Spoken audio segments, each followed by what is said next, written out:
நள்ளிரலில் நற்றம் பயின்றாடும் நாதனே. நல்ல இருட்டு நேரத்தில் சுடுகாட்டில் போய் நடனமாடி கொண்டிருக்கிறானே ஏன்? நள்ளிரலில் நட்டம் பயின்றாடும் நாதனே. கவனித்து பார்க்கணும். ஸ்தூல உடம்பு பூமியிலேயே மறைந்துவிடும். இந்த சூக்கும உடம்பும் காரண உடம்பும் தான் இறைவனுக்கு சென்று சேரும். அப்போ நம்ம இடுகாட்டில் சுடுகாட்டில் நம்ம உடம்பை எரித்தவுடன் அந்த ஸ்தூல உடம்பு சுடுகாட்டிலேயே இல்லாமல் போய்விடுகிறது. அந்த காரண உடம்பு சூக்கும உடம்பு இருக்கிறது அல்லவா, அது இறைவனில் சென்று பதிய வேண்டும். பரத்தில் கரைந்து பதிந்த நற்காயம் உருத்திரிந்து இவ்வுடல் வேங்கிட வேண்டி. பரத்தில் கரைந்த பரந்த நற்காயம் பரத்தில் பதிந்த நற்காயம் உருத்திரிந்து இவ்வுடல் ஓங்கிட வேண்டி திரைகடல் உப்பு திரண்டது போல திரித்து பிறக்கும் திரு அருளாலே. பரத்தில் கரைந்த பதிந்த நற்காயம்.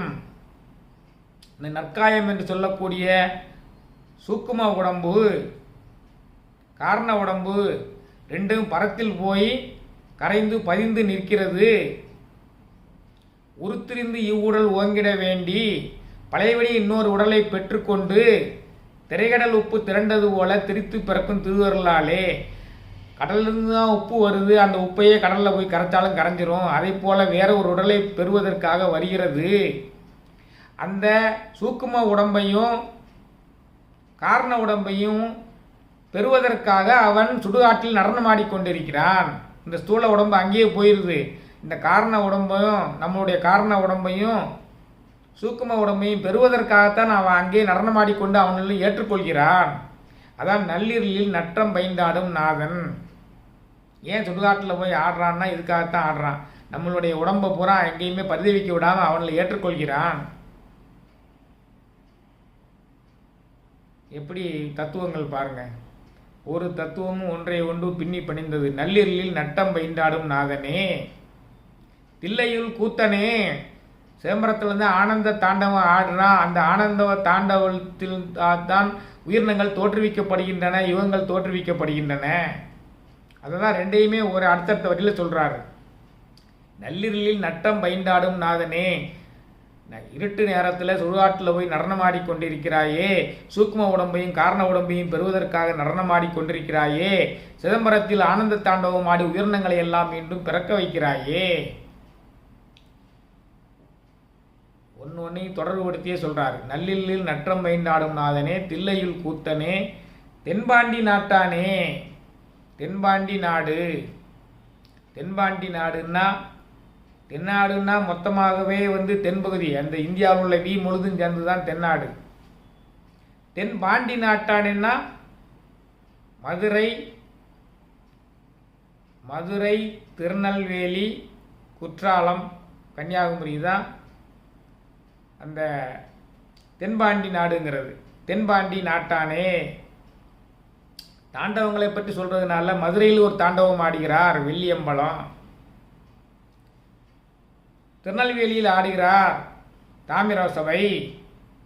குற்றாலத்தில் சித்திர சபை. இதை பூராமே நினைவு கொள்றார் அவர். நள்ளிரலில் நட்டம் பயின்றாடும் நாதனே.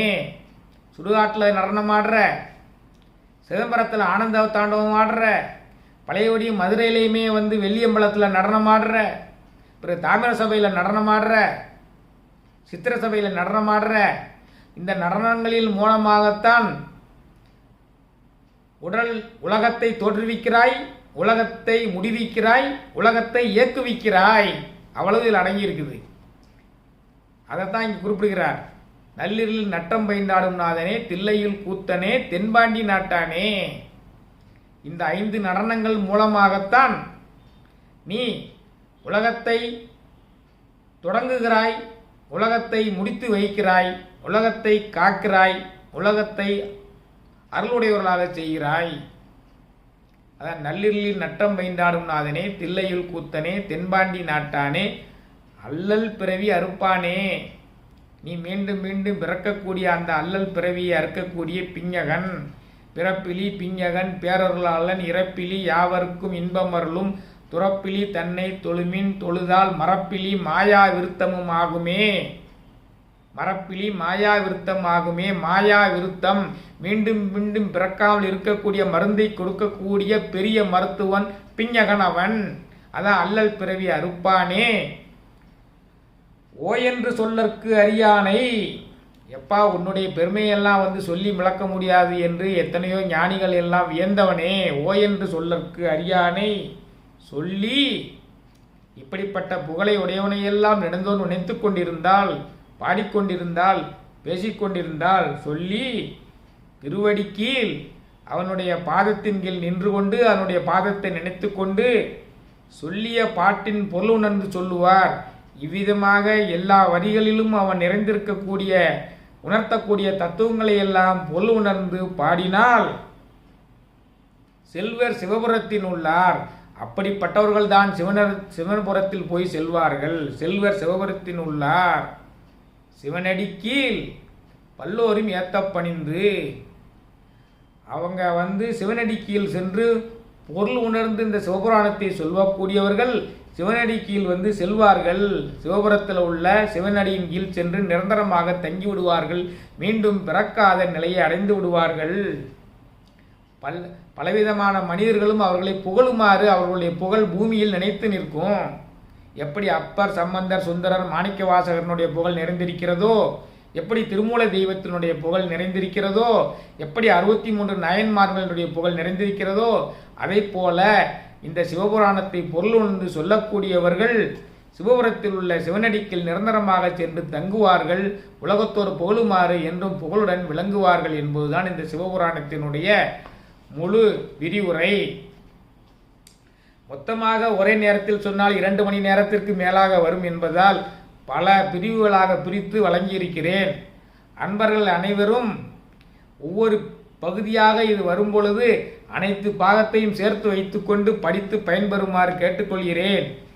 மேன்மைகள் சைவ நீதி விளங்குக உலகமெல்லாம் என்பதற்காகத்தான் இந்த திருமந்திரம் சேனலில் இவ்வளவு பதியங்களையும் என்னால் முடிந்த அளவுக்கு சொல்லி வருகிறேன்.